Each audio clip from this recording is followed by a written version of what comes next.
एवमस्तु तथास्तु तथास्तु ऐसा ही हो कहते चले गए।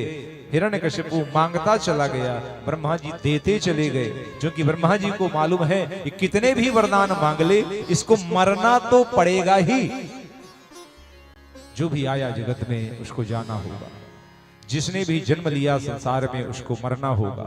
चलती हुई श्वास वाला व्यक्ति एक दिन उसकी श्वास टूटेगी ही टूटेगी। जलता हुआ दीपक कभी न कभी बुझेगा, ये सबको ही जानता है।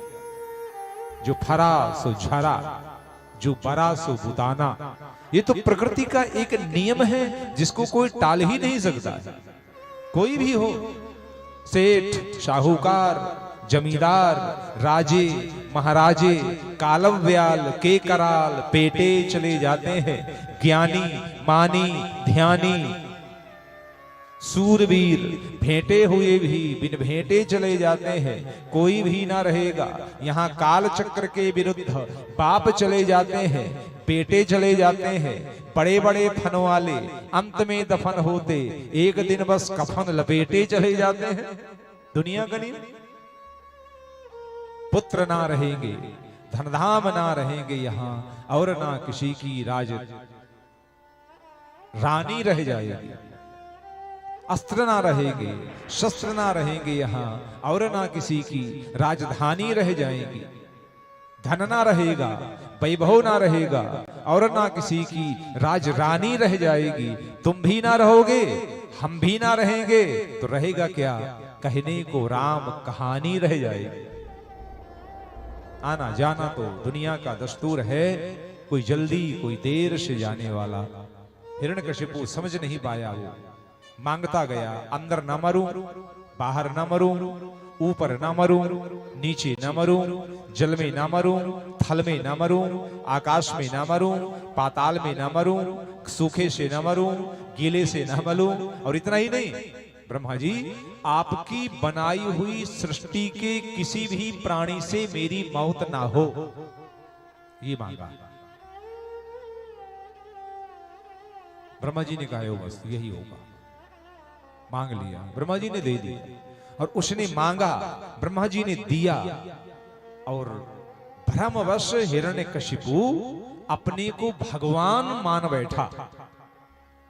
ध्यान से सुनिए, हिरण्यकशिपु जैसा दुर्दांत जब अपने को भगवान मान लेता है तो वो फिर वही शैतान बन जाता है। गौर से सुनिएगा, भगवान मानने की आवश्यकता नहीं है, हमें तो भगवान बनने की आवश्यकता है। मेरी एक एक बात को गौर करिएगा, शब्द में ही भागवत है। हम अपने को अगर ऊंचा मान लेंगे तो सामने वाला हमको नीचा दिखने लगेगा। तो हमें अपने को ऊंचा मानना नहीं है, बल्कि हमें अपने को ऊंचा बनाना है। हमें सम्मान किसी से पाना नहीं है, बल्कि सम्मान तो हमको अपने आप मिलना है।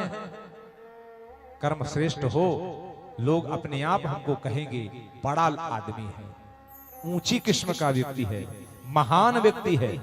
और हम चिल्लाते फिरे मैं महान हूं, मैं महान हूं, मैं बड़ा विद्वान हूं, मैं बहुत बड़ा भागवताचार्य हूं।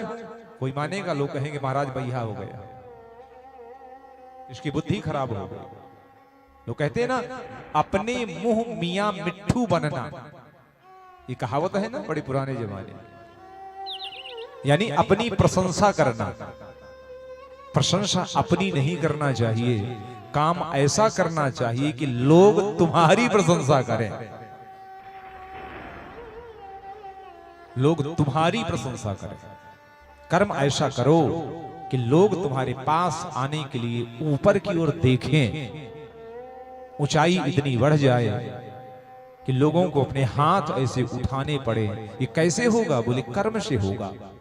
अच्छे कर्म करिए, अच्छे काम करिए, परोपकार करिए, लोगों की सहायता करिए, लोगों की भलाई करिए, भगवान के चरणों में मन लगाइए, समाज में परोपकार के कार्य करिए। याद रखिएगा, लोग आपको महान मानेंगे। महान बनने की आवश्यकता नहीं है, महान मानने की आवश्यकता नहीं है, महान बनने की आवश्यकता। हिरण्यकशिपु ने अपने को महान मान लिया। और जो अपने को महान मान लेता है वही गिरता है नीचे। आतताई हो गया, अत्याचारी हो गया, दुष्ट हो गया, पहले से भी था, जो कसर थी और पूरी हो गई। एक तो करेला ऊपर से नीम चढ़ा, सुना है ना कहा। करेला वैसे भी कड़वा होता है, अगर उसकी बेल नीम में चढ़ जाए तो और कड़वी हो जाती है। एक तो हिरण्यकशिपु दुष्ट राक्षस तो था ही, और जब वरदान प्राप्त हो गए तो और उतावला हो गया, अभिमानी हो गया, घमंडी हो गया। उसके भीतर इतना कूट कूट के वो प्राइड भर गया, प्राउडी हो गया, ईगो भर गया। लोग कहते हैं ना ईगो हो गया इसको, स्वाभिमान नहीं, उसको अभिमान हो। और बस जब अभिमानी हो गया तो वही किया जो नहीं करना चाहिए। दीनों को, भक्तों को, संतों को, देवताओं को, गौओं को, पाठशालाओं को नष्ट भ्रष्ट करने लगा। इस जगत में, इस संसार में जब जब ऐसे लोग पैदा होते हैं तो सबसे पहले वो यही करते हैं, क्या? धर्म की जड़ को काटते हैं। धर्म की जड़ काट दो, अपने आप पत्ते और डालियां, फूल, फल अपने आप बेकार हो जाएगा। धर्म मूलम जड़म विष्णु, उस धर्म की मूल को काटने लगा। यदा यदेह धर्मस्य क्षयः वृद्धिश्च पापमनः, महाभारत में आया। जब जब ऐसी स्थिति होती है, धर्म नष्ट होने लगता है, अधर्म पुष्पित पल्लवित होने लगता है, दुष्ट जैसे ही प्रबल होने लगते हैं, ऐसी भयानक स्थिति में फिर भगवान का आना होता है। लेकिन यहां पर भगवान नहीं आए, और कोई आया। कौन? भगवान ने अपने आने के पहले, भगवान ने अपने आने के पहले अपने किसी प्रिय को हिरण्यकशिपु के घर में ही भेज दिया। नाम सब जानते हैं। हिरण्यकशिपु के सबसे छोटे बेटे का नाम था प्रहलाद। उसके 3 बड़े भाई हैं, आहलाद, अनुहलाद और सनहलाद। सबसे छोटा बेटा प्रहलाद, बड़ा प्यारा, बड़ा दुलारा, छोटा है, सबकी आंखों का तारा। बच्चा 5 वर्ष का हुआ, उपनयन संस्कार किया गया, बच्चे को गुरुकुल भेज दिया गया। बच्चा गुरु शुक्राचार्य के आश्रम में विद्या पढ़ने के लिए गया। पढ़ने गया था क्या? राजनीति, अधर्म नीति, कूटनीति, राक्षस नीति पढ़ने गया था। और पता नहीं क्या हुआ, उसने पढ़ लिया भक्ति नीति। पता नहीं किसने सिखा दी। सिखाने वाले तो गुरु शुक्राचार्य हैं, उनके 2 पुत्र संड और अमर्क हैं।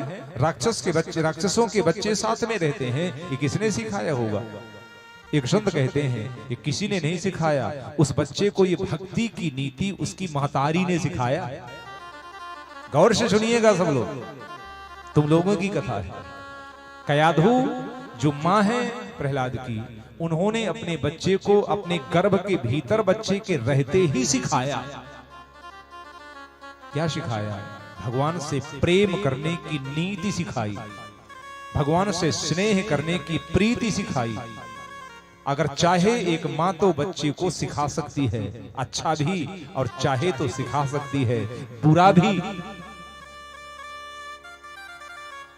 गर्भ तो गर्भ है, मिट्टी तो मिट्टी है, धरती तो धरती है, लेकिन अंतर इतना है, उसी धरती की एक जगह से हीरा पैदा होता है जो करोड़ों की कीमत का होता है, और उसी धरती की दूसरी जगह से कोयला पैदा होता है।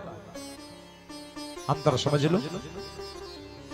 एक माँ थी देवकी, एक माँ थी कौशल्या, एक माँ थी युजाबाई, एक माँ थी मदालसा, एक माँ थी सुनीति, एक माँ थी सुमित्रा। इन्होंने सिखाया अपने बच्चों को। किसी ने राम बनाया, किसी ने कृष्ण बनाया, किसी ने गौतम बुद्ध बनाया, किसी ने महावीर बनाया। और एक माँ थी केकसी, सुना है ना, केकसी, जिसने अपने बच्चे को रावण बनाया।